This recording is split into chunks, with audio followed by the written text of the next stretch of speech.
Madame, Messieurs, bonjour. Aujourd'hui, nous allons aborder la Vierge de Nice ou la Vierge de Racapéo. Donc c'est un sujet intéressant puisqu'il va corréler avec la discipline de l'apnée de la plongée avec la découverte du patrimoine niçois. Donc la Vierge est réalisée à l'initiative de la ville de Nice et de son ancien maire, monsieur Jacques Médecin.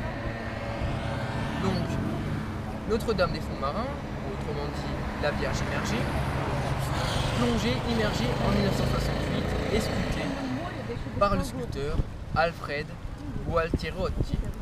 Des jeunes niçois s'occupent du patrimoine et j'ai fait le plaisir de faire partie de l'équipe qui a fait une partie des travaux. Juste avant que je parte au service militaire, ils en étaient à construire le socle. Et donc le socle a été fait en coulée avec des seaux de ciment.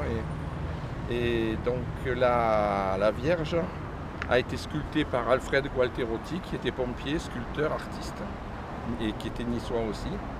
Elle a une forme longue et oblongue, et elle repose à 17 mètres de fond.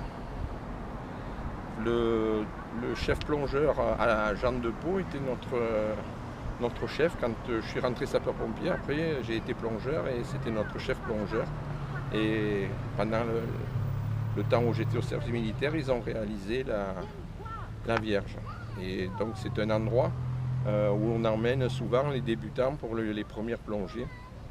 Et elle sert aussi d'hôtel pour certains mariages qui se font avec l'ancien curé de la paroisse du Port qui a marié plusieurs couples au fond de l'eau.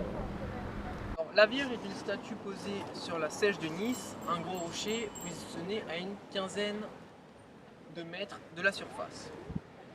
Donc la Vierge se situe à proximité de la promenade Racapéo, qui signifie le vol de chapeau, car évidemment c'est l'endroit le plus exposé au vent de Nice.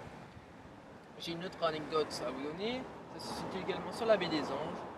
La baie des Anges, car autrefois les anges étaient des requins, et que évidemment il y avait des requins qui étaient souvent des roussettes.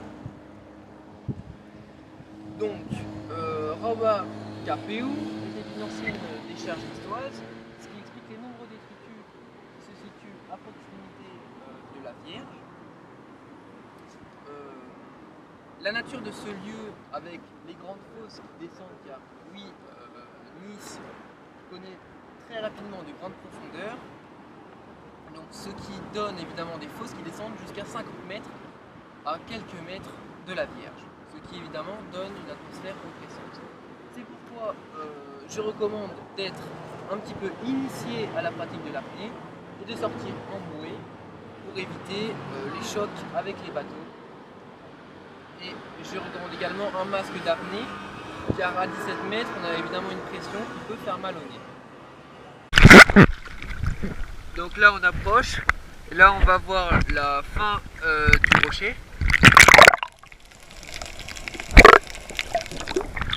Et c'est derrière que se situe la Vierge. Voilà, on l'a trouvé, donc on est à environ 150, 200 mètres du fond, et là on la voit. Donc une plongée assez oppressante, assez fibrante, mais attractive.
Thank you.